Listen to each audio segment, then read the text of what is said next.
Morjes! Nyt on täällä lampiverkkoja kokemassa ja heti alkuun tässä pääsi tunteet lämpenemään, kun oli verkko puuttunut kiinni jäähän ja sitä jo vähän pelkäsinkin, kun oli 30 asteen pakkaset tässä parina yönä ja tuo vesi on pikkasen ruvennut jo laskemaan täältä. Niin 120 senttinen verkko, niin tuossa oli puuttunut jo kiinni. Vettä on kuitenkin tuossa jääalueella 1,5 metriä, mutta todennäköisesti reppeämä verkossa ja se on yläpaalla päässyt nousemaan jäänpintaan kiinni. En viittinyt ruveta tuota operaatin joku vammaa, että liian paljon sensurointia olisi tullut tähän, mutta voin tuo periaatteen selvittää, että jos jollakin verkko jää kiinni ja eikä tiedä mitä tehdään, niin käydään se nyt seuraavaksi läpi sitten. Eli tässä minun tapauksessa oli 2 kohtaa kiinni, eli ihan tästä naruapanon juuresta oli tuo verkon sikla jäätynyt kiinni. No se lähti tuosta tuommoisella metrin jystämisellä irti. Sen lisäksi oli vielä verkko sitten kiinni puolesta välistä, missä tuo nyt tuo moottorikaara mulla näkyy. Sieltä oli jäätynyt kiinni, niin siinä vaan tosi muutaman metrin välle lähdettä reikiä tekemään ja rautalanka kookulla kokeillaan. Otetaan se verkko ylös ja mistä kohti se on sitten kiinni, niin siitä sitten jystetään sitten isommaksi sitä avantoa. Tosin minulla lähti nyt tuossa ihan ravakalan nykäisyllä irti sitten. Ruvetaan nyt sitten seuraavaksi kokemaan verkkoja. Otetaan tämä verkko poikkeen nyt sitten korjauksella. Otetaan naruut tuohon pohjaan, niin saadaan sitten seuraavan kerran tuo matalampi verkko tähän. Ei tarvii ruveta vetonaruja enää uittelemaan uudestaan. Joo, ja sitten vielä tuossa verkon irrotuksesta, niin tiedän, että siellä on kommentteja tullut, että laita perämoottori puksuttamaan avantoon. Sitä on kokeillut itsekin parinkin otteessa ja mun sanoo, että tällaisia kovan jään aikaan se ei toimi. Eikä nyt on kovaa teräsjäätä tuolla ja varsinkin jos on vielä pidemmältä matkalta kiinni, niin kyllähän sä saat vaikka kuukkauden jurruuttaa siinä perämoottorilla, niin ei se irti verkko. Pehmeän kevätjään aikaan toimii, jos ei ole pitkältä matkalta verkko jäätynyt kiinni, niin silloin se on toimiva peli, kun rupeaa jää menemään jo tikkuihin ja sulamaan altapäin. Niin silloin sillä keinoin on kevätjään aikaan niin yhden verkon irrottanut. Tosin siinäkin niin päivän saa tuuppariturista siinä avannossa, että olisi kyllä 100 kertaa nopeammin jystänyt sen verkon irti sieltä. Mutta ei se mitään, kaikki konstiahan kannattaa kokeilla ja kaikkihan on toimivia, jos niillä vaan verkon sapi irti. Mutta itse on tämän kokenut kaikkea helpommaksi ja nopeammaksi tavaksi, niin tai kun lähtee vaan reiittämään ja rautalanka kookulla koukkiin, että missä se on se puuttokohta ja siitä sitten joko jystää se tai lyödä sitten verkon paalat poikki ja ottaa 2 puolta verkko ylös kokonaan pois jäältä, mutta jos se haluaa siellä pyynnissä pitää, niin ei kannata sitten paaluja mennä katkaisemaan, muuten joutuu uuttamaan narut uudelleen ja se on sitten paksun aikaan. Varsinkin niin aikamoinen operaatio sitten, jos ei ole kunnon välineitä siihen hommaan. Mutta ruvetaan katsomaan tätä verkkoja ennen kuin pimeitä se kärkii ja tulla. Jaha! On mennyt Made in Finlandia.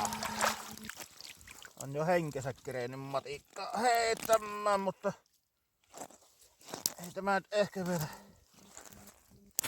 ihan täysin piloilla ole. No en tiedä. Aika vaallet on kyllä kitusti. No koirille ruuvaksi. Joo, kyllä nyt tuli hommia ylimääräistä tälle päivänä. Kyllä tuohon toinenkin verkko jäätynyt kiinni. Ja kokkelin vähän rivaukamia vetäisi äsken tuosta siklaa naruusta, että kun tuntuu, että se on ihan tuosta avannon luota kiinni, niin perskalle katkessa naru vielä, niin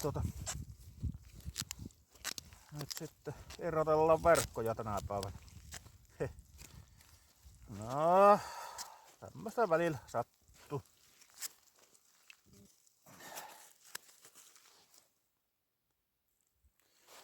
Joo, laitetaan tähän Oli tuossa mukana tämmönen metriä korkea verkko. Tää oli ajatuksena tonne järven puolelle heittää pyyntiin, kun siellä on narut mulla valmiina, mutta ruppee tuo ilta jo päälle painamaan, niin en kehtaa enää sinne lähteä. Niin laitellaan tähän nyt väliaikaisesti tämä verkko pyyntiin sitten.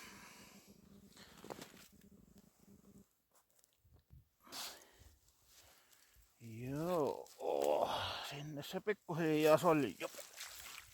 Että olisi joku otkus, mutta lähtihän tuo irti.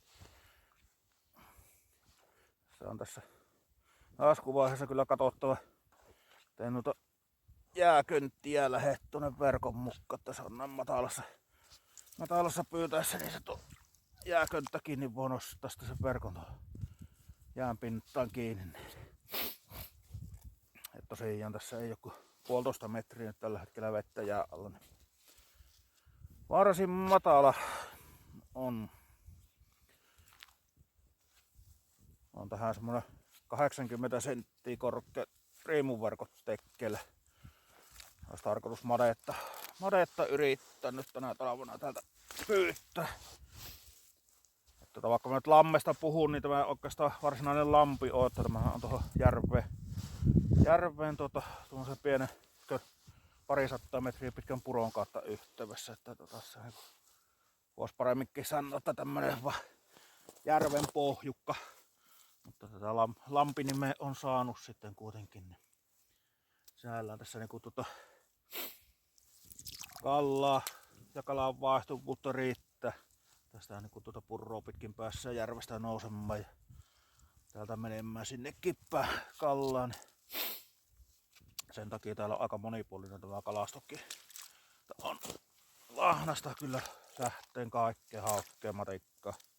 Siikojakin joskus tullut ja no kuhaa en oo kyllä täältä saanut vielä, mutta kaikkea muuta kyllä. Kallaa on löytynyt. Aha, en puututtele tässä. Ottapa vähäksi aikaa tauolle.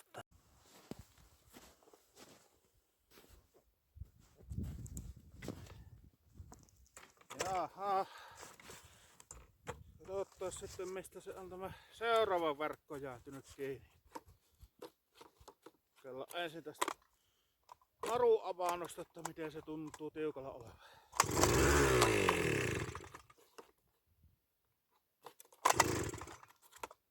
No.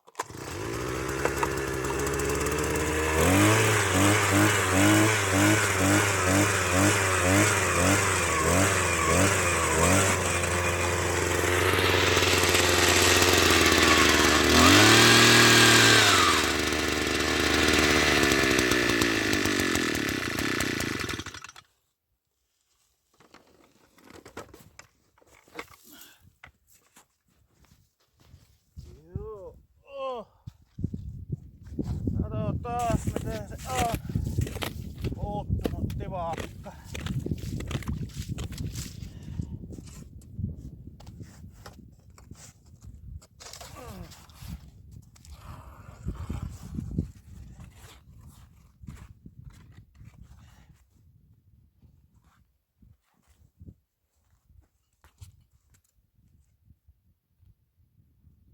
Täältä kyllä on löyhällä tuntuu, että on sattava tosta alla aina sitä avannon luota. No niin, nyt tässä seuraavaksi näytän tuon taktiikan, miten tuo jäätynyt verkko irrotellaan. Tässä nyt vielä minun tapauksessa niin tuo siklan naru katkesi tuossa, niin joka tapauksessa täytyy tuo verkon päätöltä löytää ja saada uudelleen kiinnitetty. Saa nähdä, saadaan koko kuulla vaan menneekö harahommiksi sitten, että mulla on tuolla harakin tehtynä ihan tätä varten, että jos joutuu naarailemaan tuo verkkoja sitten. Mutta katsotaan miten tämä onnistuu.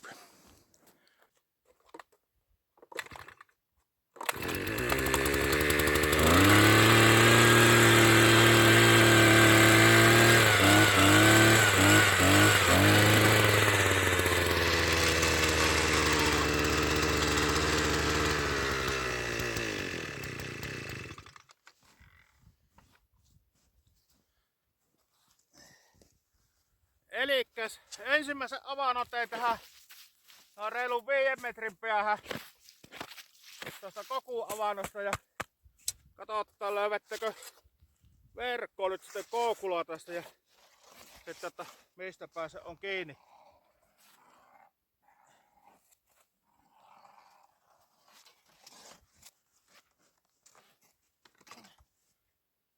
Aha. Elikkä eka ensimmäisellä yrittämällä löytynyt verkko.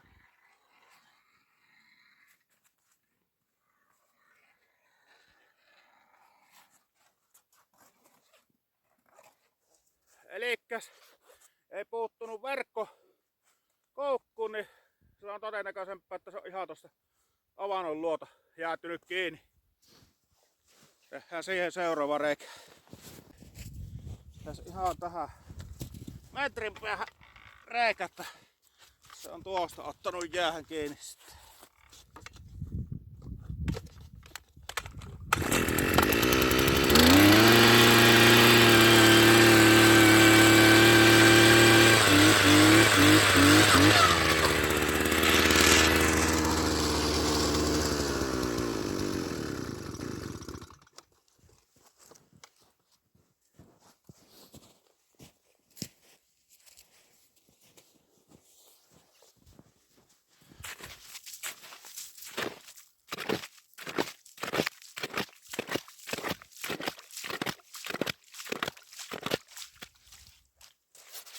Jaha. Katsotaan. Löytyykö se tosta pyöräänettä?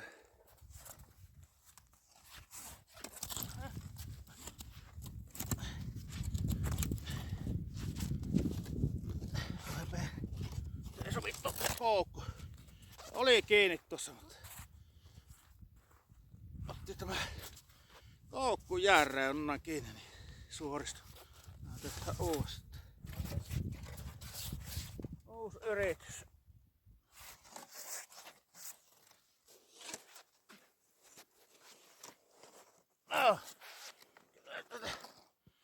No niin, siitähän se löytyi verkkoja. Että se tuota yläpuolella katsotaan. Että irti on tuolta, eli se oli ihan tästä avannon juuresta jäätynyt kiinni. Nyt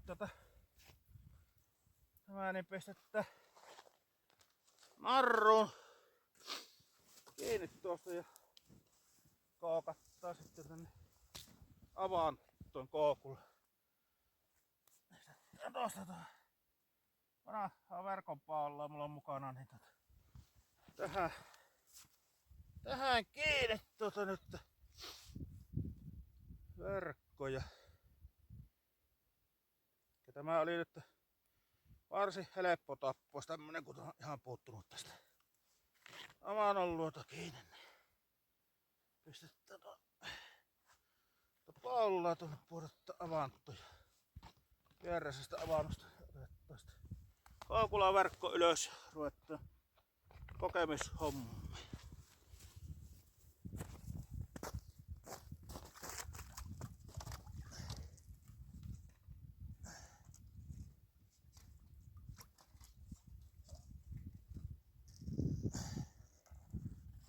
Sieltä saatti paulasta kiinni ja nyt vie tämmösen verkon pää tänne avantoon näin.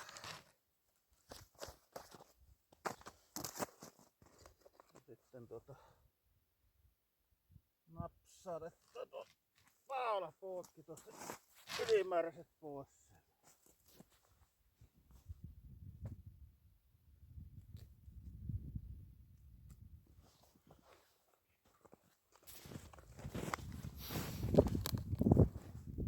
Se olisi hyvä aina näihin verkkojen päähin niin metri pari jättää semmoista uppoavaa narrua tai sitten vanha verkon alapaalla, että se painus pohjaa verkon pää, niin sitten paremmin vältyttäisiin tämmöisiltä ongelmilta aina. Alli, reissu olisi taas heitetty ja totuttuun tappaan, niin pimmessähän se meni, että se on tää talvinen päivä vaan niin lyhyt tähän aikaan vuodesta. Että Joo, mutta ei muuta kuin oikein hyvää talven jatkoja, jouluodotusta ja kirreitä siimoja seuraajille. Ja peukuttakaa videoita ja pistäkää kanavaa tilaukseen, niin tehdään aina uusia pläjäyksiä tänne tasaisen väliajoin. Siirrytään pikkuhiljaa kohta tuonne pilikkikalastukseen ja iskukoukkuja laittelemaan. Ja sitten tuossa joulun jälkeen niin malerysiä käydään pistelemässä pyyktiin. Tässä on verkkohommat jätetään sitten pikkasen vähemmälle. Ei kun seuraava video vaan, morjesta!